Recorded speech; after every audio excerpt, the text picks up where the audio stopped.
श्रद्धे सेठ जी के चरणों में प्रणाम, श्रद्धे भाई जी के चरणों में प्रणाम, श्रद्धे स्वामी जी महाराज के चरणों में प्रणाम, श्रद्धे शरणानंद जी महाराज के चरणों में प्रणाम, श्रद्धे राधा बाबा के चरणों में प्रणाम। अनंत कोटि सब संत महात्माओं के चरणों में अनंत कोटि प्रणाम। अनंत कोटि ऋषियों के चरणों में प्रणाम, महात्माओं के चरणों में प्रणाम, देवी देवताओं के चरणों में प्रणाम, भगवान के परिकरों को प्रणाम, आप सबको प्रणाम। नारायण नारायण नारायण नारायण। 12वें अध्याय का 13वां श्लोक से शुरू करने का विचार है। राम राम। मृदु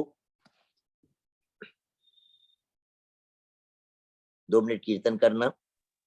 मिथिलेश जी आप 2 मिनट कीर्तन कर लीजिए। जी भैया। मैं साधक संजीव ला 2 मिनट कीर्तन कर ले। ओके।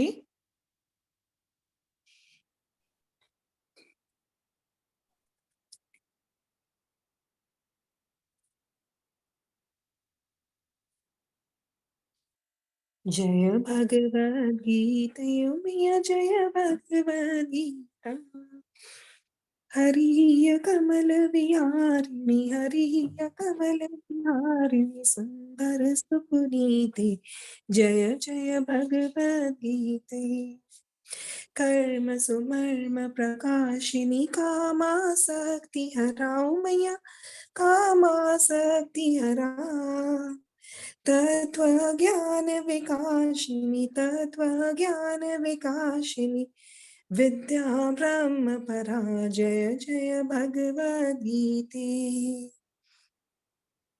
निश्चल भक्ति विधायनी, निर्मल मलहारी ओ मैया, निर्मल मलहारी।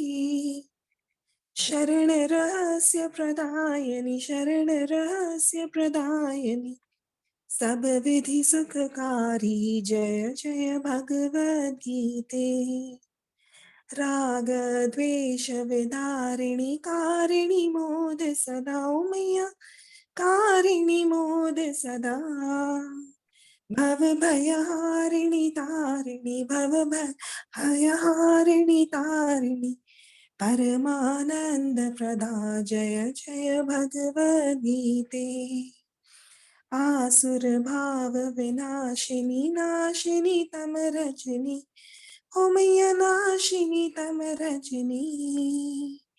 देवी सद्गुण दायिनी, देवी सद्गुण दायिनी, हरि रसिका सजनी, जय जय भगवद गीते। समता त्याग सिखावनी, हरि मुख की वाणी ओ मैया, हरि मुख की वाणी।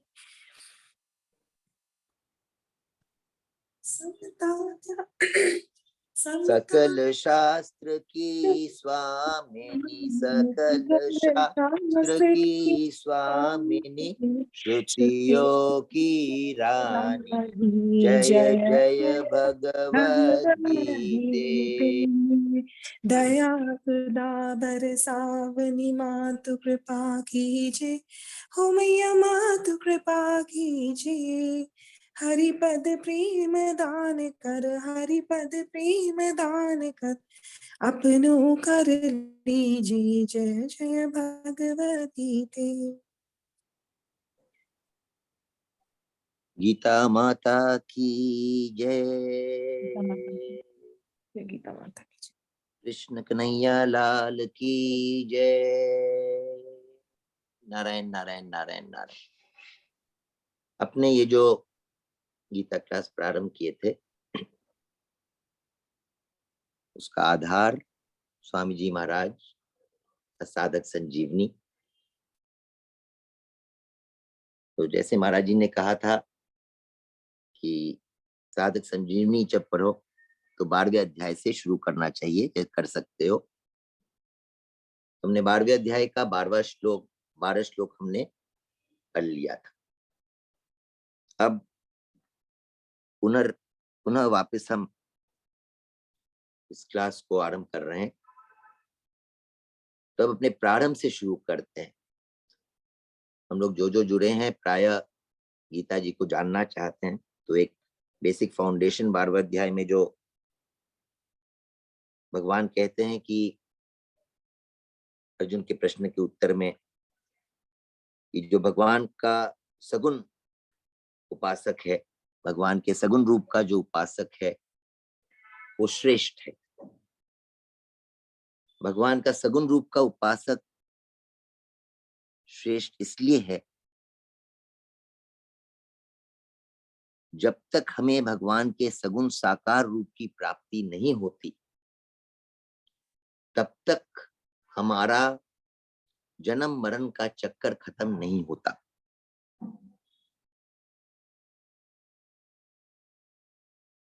भगवान का सगुण साकार स्वरूप भगवान का समग्र रूप है।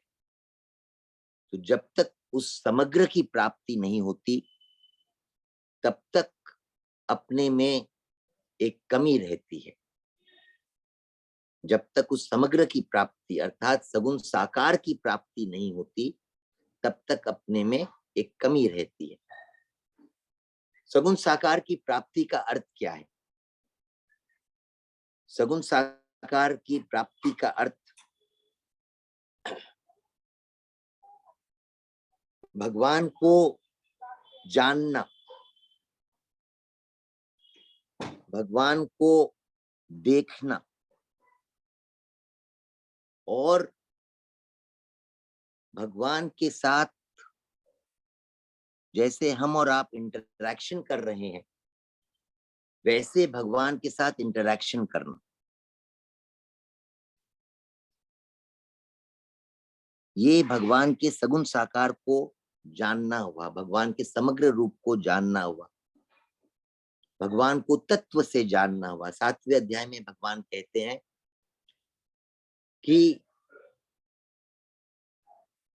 अनेक मनुष्यों में, लाखों करोड़ों मनुष्यों में, लाखों करोड़ों मनुष्यों में समझिए हजारों की संख्या में भगवान की तरफ चलते हैं। उन हजारों में से कुछ 100 को सिद्धि की प्राप्ति होती है और उन 100 में कोई विरले ही रहते हैं, 1 2 3 ही रहते हैं जो भगवान को तत्व से जान लेते हैं, भगवान के समग्र रूप को प्राप्त कर लेते हैं, भगवान को देख सकते हैं, भगवान को पूर्ण रूप से समझते हैं, भगवान को पूर्ण रूप से जानते हैं। वैसे विरले ही होते हैं, बहुत कम होते हैं।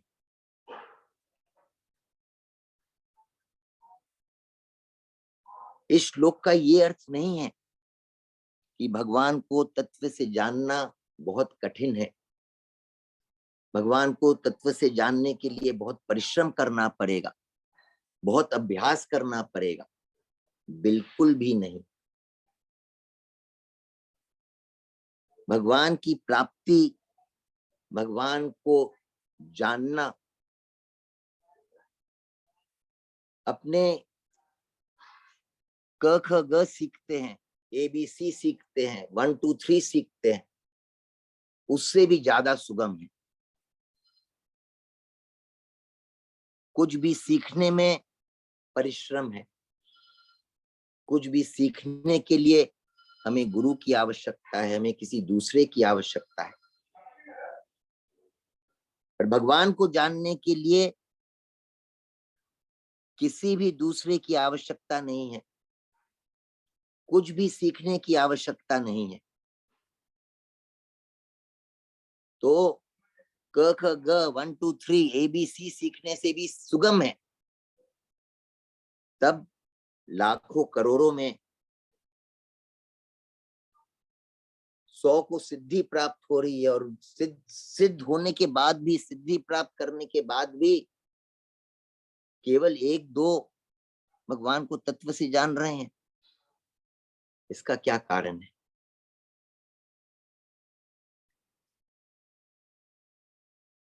इसका कारण यह है कि भगवान ने जीव मात्र को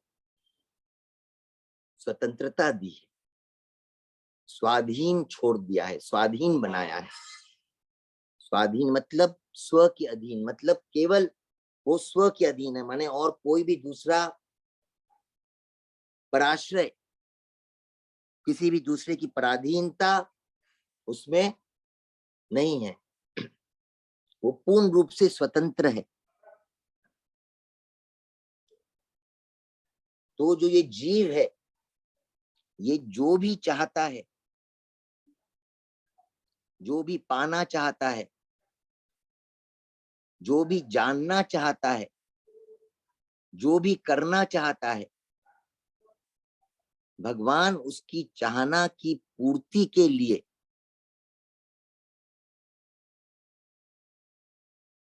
उसको पूरी सहायता देते हैं।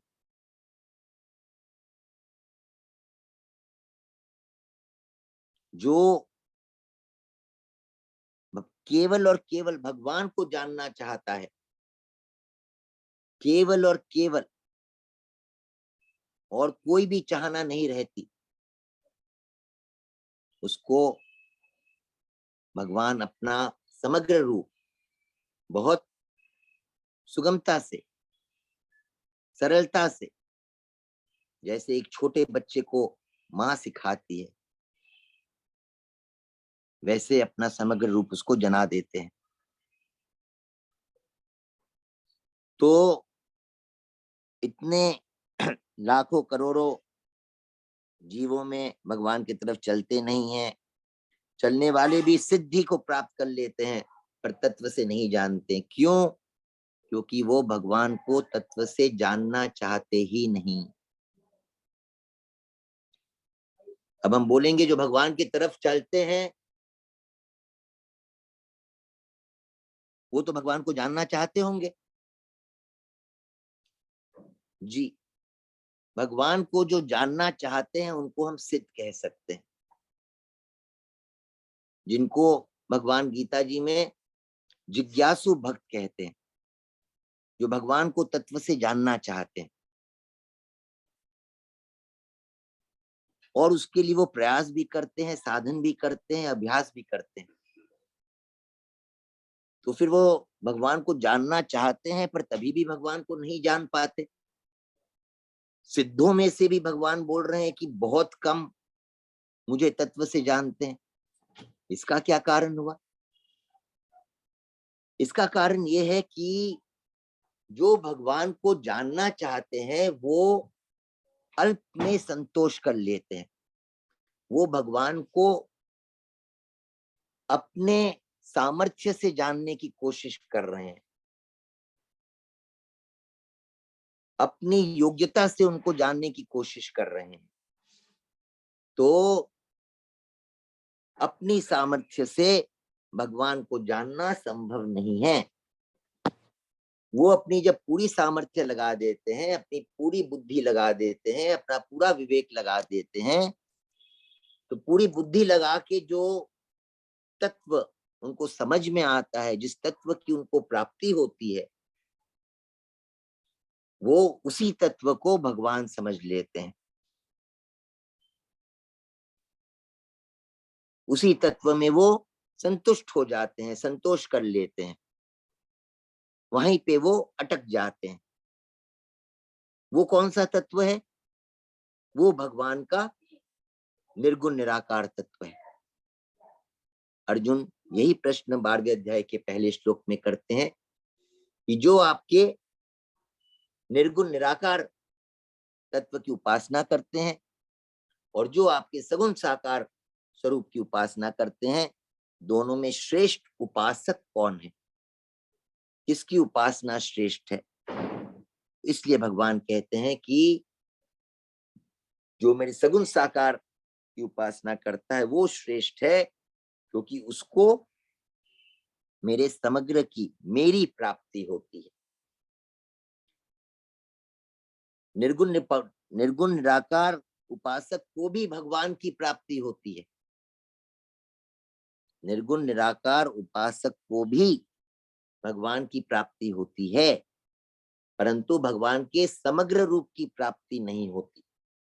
तो दोनों में अंतर क्या है, जिनको वहां पे हमने सिद्ध कहा, जो सिद्ध हो जाते हैं, तो दोनों में अंतर क्या है? दोनों में एक अंतर है कि जो सिद्ध हो जाते हैं उनको परम शांति की प्राप्ति होती है, उनको अखंड आनंद की प्राप्ति होती है, उनके आनंद में कहीं कमी नहीं आती, उनके शांति में कहीं कमी नहीं आती। वो अपने स्वरूप में संतुष्ट हो जाते हैं, अपने स्वरूप में स्थित हो जाते हैं,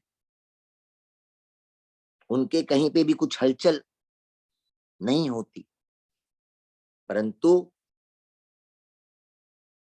सगुण साकार की प्राप्ति नहीं होने के कारण उनको भगवान के प्रेम का अनुभव नहीं मिलता।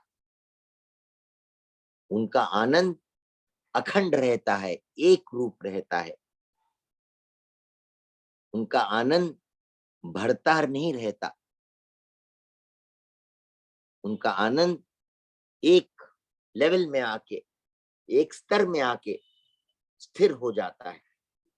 वो लेवल कोई नीचा लेवल नहीं है, सिद्धों का लेवल है, बहुत ऊंचा है।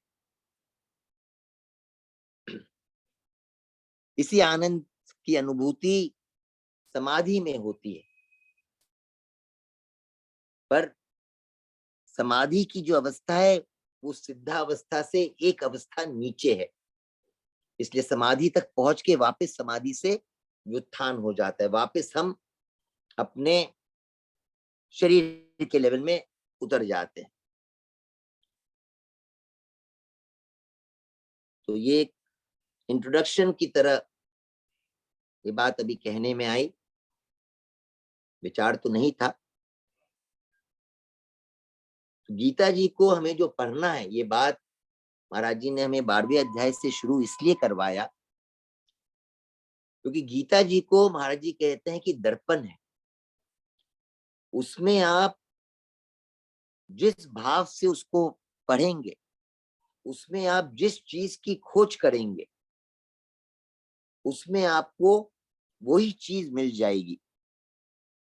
जिस भाव से उसको आप देखेंगे, आपको वही भाव उसमें दिखेगा।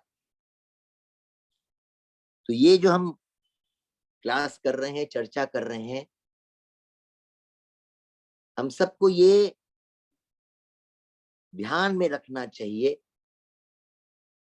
कि हम भगवान के तत्व को नहीं खोज रहे हैं, हम भगवान के तत्व को समझना नहीं चाहते हैं, हम भगवान के समग्र रूप को जानना चाहते हैं, हम भगवान के निर्गुण निराकार तत्व को नहीं जानना चाहते हैं, हम भगवान के समग्र सगुण साकार रूप को पहचानना चाहते हैं, उनके रहस्य को जानना चाहते हैं, उनके सगुण साकार रूप में क्या क्या रहस्य छुपे हुए हैं वो जानना चाहते हैं। उनसे जैसे हम संसार में सबके साथ व्यवहार करते हैं, ठीक उसी प्रकार प्रत्यक्ष में उनके साथ व्यवहार करना चाहते हैं, उनकी लीला का अनुभव करना चाहते हैं। लीला का अनुभव केवल नहीं, लीला को समझकर, लीला के रहस्य को जानकर उनके साथ लीला में सम्मिलित होना चाहते हैं। छोटे बच्चे के साथ माँ बाप खेलते हैं, पर छोटा बच्चा माँ बाप का प्रयोजन, माँ बाप का उद्देश्य नहीं जानता। तो हम छोटे बच्चे बनकर भगवान के साथ उनकी लीला में नहीं प्रवेश करेंगे, हम जानकर समझकर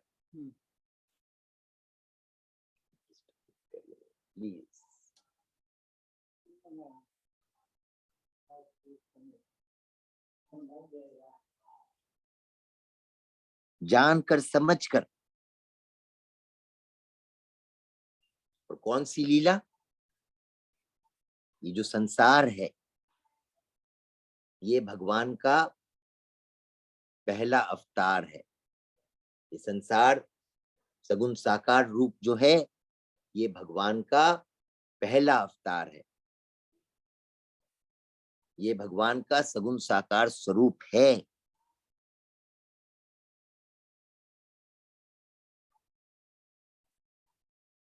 पर ये संसार रूप में जो हमें सगुण साकार स्वरूप दिख रहा है, ये भगवान का अवतार का स्वरूप है, भगवान का स्वरूप नहीं है। सृष्टि जो है वो भगवान का अवतार है, वो भगवान का स्वरूप नहीं है, भगवान के अवतार का स्वरूप है। तो भगवान के अवतार के स्वरूप के द्वारा हमें भगवान के स्वरूप को समझना है, जानना है। इसमें स्वामी जी एक बहुत अच्छी बात कहते हैं, सृष्टि जब बनी,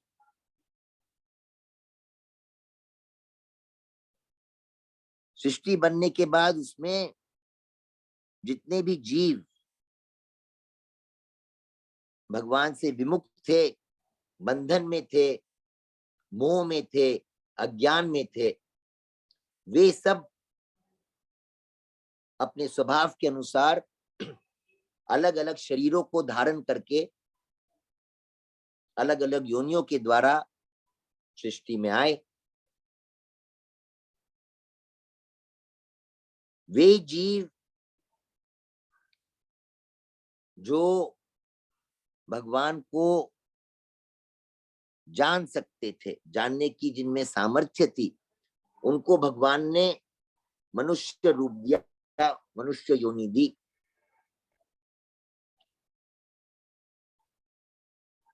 और जब तक सृष्टि रहती है, अलग अलग युगों में भगवान अपने भक्तों के साथ यानी मनुष्यों के साथ खेल खेलने के लिए, लीला करने के लिए अवतार लेते हैं। स्वामी जी ने एक बहुत विनोद में बहुत अच्छी बात कही कि हम जितने भी मनुष्य यहाँ पे हैं, बल्कि मनुष्य नहीं बल्कि जितने भी जीव हैं वास्तव में, हम सब राम और कृष्ण जो भगवान के पूर्ण अवतार है, मनुष्य रूप में अवतार है, हम सब राम और कृष्ण के बड़े भाई हैं। या इंट्रोडक्शन के दृष्टि से ये सब बातें कही। किसी के मन में कोई बात कुछ पूछना हो तो अपना हाथ उठा के अनम्यूट करके पूछ लें, और नहीं तो फिर अब पिताजी में प्रवेश करेंगे। नारायण नारायण नारायण नारायण।